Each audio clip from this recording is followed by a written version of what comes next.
ఇప్పుడే అందిన వార్త రాష్ట్ర ముఖ్యమంత్రి రాజీనామా తీవ్ర టెన్షన్ లో హైకమాండ్ అంటూ వార్తలు అయితే వస్తున్నాయండి. దీనికి సంబంధించి వివరాలు చెప్పడానికి వీడియో చేయడం జరుగుతుంది. చాలా మంది వీడియోస్ కానీ సబ్స్క్రైబ్ చేసుకొని మర్చిపోతున్నారు. దయచేసి ఛానల్ సబ్స్క్రైబ్ చేసుకొని బెల్ ఐకాన్ ఆల్ పైన ట్యాప్ చేయండి. ఇటువంటి ఇంపార్టెంట్ ఇన్ఫర్మేషన్ మిస్ అవ్వకుండా మీ ఫోన్ నోటిఫికేషన్ రూపంలో వస్తుందండి. చాలా మంది మీరు చూస్తున్నారు కానీ లైక్ చేయడం లేదండి. దయచేసి లైక్ చేయండి, ఇన్ఫర్మేషన్ అందరూ కూడా తెలుస్తుంది. లోక్సభ ఎన్నికలకు ముందు హర్యానా ముఖ్యమంత్రి మనోహర్ లాల్ ఖట్టర్ రాజీనామా చేశారు. తన రాజీనామా లేఖను గవర్నర్ కు బండారు దత్తాత్రేయకు సమర్పించారు. ఆయన మళ్ళీ ఆ పదవి చేపట్టే అవకాశం కూడా లేదు. కొత్త ముఖ్యమంత్రిని ఖరారు చేసేందుకు బీజేపీ ఎమ్మెల్యే సమావేశం నిర్వహిస్తున్నారు. నయాబ్ సింగ్ సైని సీఎం కావచ్చు. కొత్త సీఎం ఈ రోజు ప్రమాణ స్వీకారం చేయవచ్చని టాక్ అయితే వినిపిస్తుంది. మనోహర్ లాల్ ఖట్టర్ సహా ఆయన మంత్రివర్గం రాజీనామా చేసింది.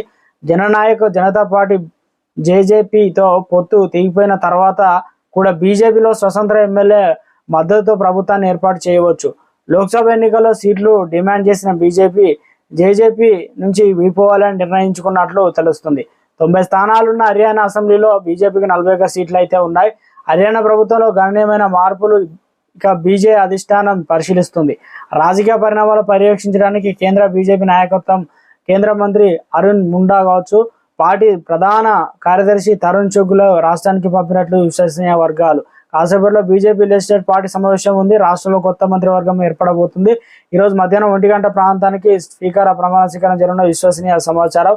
జేజేపీ బీజేపీ కూటమి విచ్ఛిన్నమైందని వార్తల నేపథ్యంలో రాజకీయ దుమారం రేగింది. Deputy CM Dushyant Chautala BJP ముందు ఉంచిన డిమాండ్లు అంగీకరించలేదని జేజేపీ వర్గాలు తెలిపాయి. కేంద్ర హోంమంత్రి అమిత్ షా బీజేపీ జాతీయ అధ్యక్షుడు జేపీ నడ్డాతో దుష్యంత్ చౌతాలా భేటీ అయ్యారు. దుష్యంత్ చౌతాలా తన పార్టీ ఎమ్మెల్యేలను ఢిల్లీలో తన నివాసానికి పిలిపించారు. అయితే జేజేపీ ఎమ్మెల్యేలను తెగిపోతారనే ఊహాగానాలు కూడా వినిపిస్తున్న నేపథ్యంలో ఎంతమంది ఎమ్మెల్యేలు వస్తారో చూడాలి. హర్యానా ముఖ్యమంత్రి రాజీనామా బీజేపీతో ఉన్న గొడవలే కారణం అంటున్నారు వార్తలు అయితే రాజకీయ నిపుణులు.